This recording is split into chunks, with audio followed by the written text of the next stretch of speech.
joue le jeu présente Rolling Japan, j'en avais déjà parlé dans Rolling America. Donc dans ce jeu, vous aurez besoin du dé jaune, du dé rouge, du dé bleu, du dé vert, du dé blanc, du dé noir et du dé mauve qui sera joker. Donc ici le nombre de tours et ici pour changer de couleur, la couleur d'un dé. Dans ce jeu, il va falloir lancer les dés, donc on va déjà les remettre dans le sac. Un joueur va prendre les deux premiers dés qu'il va lancer, 4 et 6. Il va donc falloir inscrire un 4 dans le rouge et un 6 dans le jaune. Donc ici, si j'inscris un 4 dans le rouge, je ne peux pas inscrire un 6 ici, car il faut qu'il y ait une différence de 1 entre les deux. 1. Alors, ça pourrait être un 5 ou ça pourrait être un 3 ici. Mais le 4 et le 6, je ne peux pas les mettre les uns à côté des autres. Donc, je peux décider de mettre le 6, par exemple, ici. Donc, ici, à côté, je ne pourrais mettre qu'un 5. Et ici, aussi. Donc, ici, eh bien, le 4 rouge a été inscrit et le 6 jaune ont été inscrits comme ceci. Alors, un autre joueur prend 2 dés, il va les lancer. Il a un 6 qu'il peut inscrire n'importe où, car c'est un joker, donc il pourrait très bien décider de le noter ici à côté du 6, car on peut noter un 6 ou un 5, et le 5 bleu, eh bien, il pourrait décider de le noter par exemple ici. Donc ici, je suis obligé de noter un 6 ou un 5, car même s'il y a un trait bleu, on considère qu'elles sont quand même voisines. Donc pareil ici,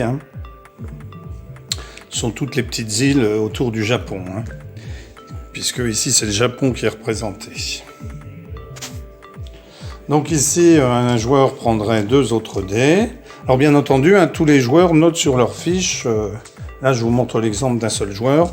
Donc le 2 vert, le 2 noir. Et bien par exemple je pourrais noter le 2 noir ici et le 2 vert à côté, puisque on peut noter les mêmes valeurs les unes à côté des autres. Il ne faut pas qu'il y ait une différence de plus de 1 entre des valeurs qui se trouvent les unes à côté des autres. Donc ici, c'est concomitant aux 2. Donc là, je ne pourrais écrire qu'un 1, un 2 ou un 3 dans cette case. Ensuite, si à un moment donné dans la partie, donc le premier tour est terminé, on remet tous les dés, on barre ici.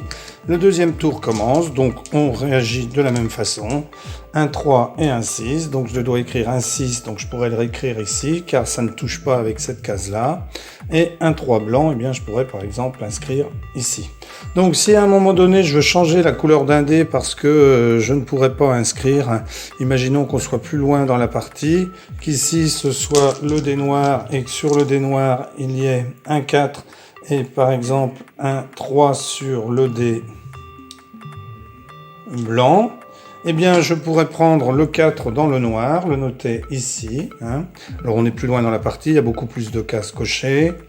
Et ici le 3, je pourrais très bien changer la couleur en cochant ici et en disant je ne le veux pas dans les blancs, mais je le veux dans les noirs. Et j'inscrirai mon 3 noir ici. Alors ensuite, au cours du jeu, vous aurez des endroits où il y aura des croix parce que vous n'aurez pas pu inscrire un chiffre, vous n'aurez plus de cases pour changer les dés. Vous aurez donc des croix et à la fin, on compte toutes les croix. Donc par exemple ici, 1, 2, 3, on inscrit ici. Et le joueur qui a le moins de croix ici a gagné. Voilà comment se joue Rolling Japan. Excellent petit jeu. Alors, moins de possibilités que dans Rolling America, parce que dans Rolling America, vous avez la possibilité de dupliquer un chiffre à côté d'un autre, et puis vous avez la possibilité d'entourer un chiffre, ce qui fait que ça l'annule pratiquement, puisque autour, on pourrait réinscrire toutes les valeurs que l'on veut. Voilà, merci d'avoir suivi cette vidéo, et à bientôt, au revoir.